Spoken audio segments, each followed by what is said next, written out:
Steric inhibition of resonance.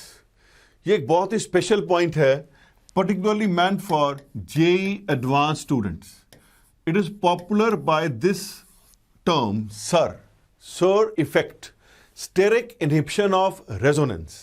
देखिए resonance की basic condition है ring must be planar, the molecule must be planar. अगर planarity नहीं रहती तो फिर वहां पे रेजोनेंस में इनहिबिशन आती है, रुकावट आती है। जैसे ये मैंने एग्जांपल ली, ये हमारे पास आ गया NN dimethyl aniline, NN dimethyl aniline. अब यहां पे ये कॉन्जुगेशन ऐसे पॉसिबल है, ये लोन पेयर अंदर शिफ्ट हो गया और ये पाई इलेक्ट्रॉन पेयर इस तरफ शिफ्ट हो गए, तो यहां पे रेजोनेंस पॉसिबल है। अब ये मॉलिक्यूल आ गया, अब इसमें सेकेंड और सिक्स पोजीशन में नंबरिंग करेंगे तो ये 1 2 3 4 5 एंड 6। अब इसका नाम क्या हो जाएगा? 2,6 डाई नाइट्रो, 2,6 डाई नाइट्रो, और बाकी सारा सेम NN डाइमिथाइल एनिलीन। आप लिख सकते हो NN डाइमिथाइल एनिलीन। अब इसमें रेजोनेंस नहीं हो सकती, नहीं हो सकती। क्यों नहीं हो सकती? क्योंकि अगर ये लोन पेयर इस तरफ शिफ्ट हो, पहले उसका शिफ्ट होना डिफिकल्ट है, फिर ये लोन पेयर इस तरफ आना है, ये डिफिकल्ट है। क्यों डिफिकल्ट है? क्योंकि यहां पे ये बल्की ग्रुप लग गए।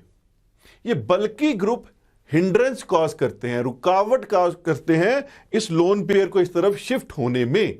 तो ये इनहिबिशन हो रही है, रुकावट आ रही है हमारे पास, तो इसी का नाम आ गया स्टेरिक इनहिबिशन ऑफ रेजोनेंस। ये कब आनी है?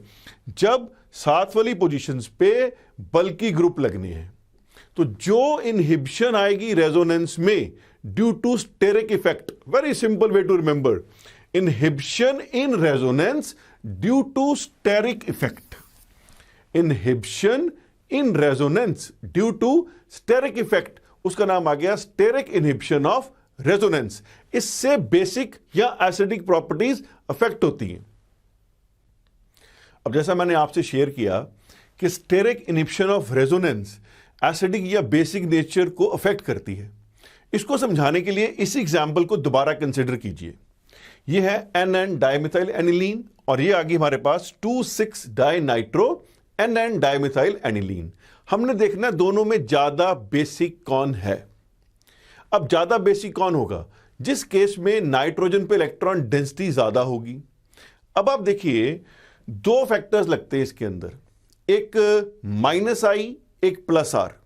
नॉर्मल वे में जो स्टूडेंट सोचते हैं कि इसमें इलेक्ट्रॉन विड्रॉइंग ग्रुप आ गया, वो नाइट्रोजन पे इलेक्ट्रॉन डेंसिटी कम कर देंगे, इसके कारण इसकी बेसिक नेचर कम हो जाएगी।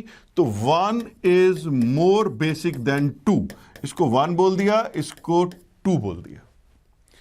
लेकिन आप याद करो, जब आप पढ़ते हो basic nature of aromatic amines, it is lesser than aliphatic amines. Reason कि इसमें साथ में रेजोनेंस हो जाती है। अब ऐसे रेजोनेंस होगी, ऐसे रेजोनेंस होगी, ये लोन पेयर इस तरफ आ गया। Is it okay? अब प्रैक्टिकली क्या होता है? कंपाउंड जो 2 है ना, that is more basic than compound 1। इसको एक्सप्लेन करता है on the basis of steric inhibition of resonance, क्योंकि इस कंपाउंड में रेजोनेंस होनी ही नहीं है या कम होनी है। इसको बोलते हैं स्टेरिक इनहिबिशन ऑफ रेजोनेंस, क्योंकि यहां पे ये बल्की ग्रुप लग गए, ये इस रेजोनेंस को हिंडर करेंगे, रुकावट डालेंगे। यहां पे रेजोनेंस इजीली होनी है, ठीक है?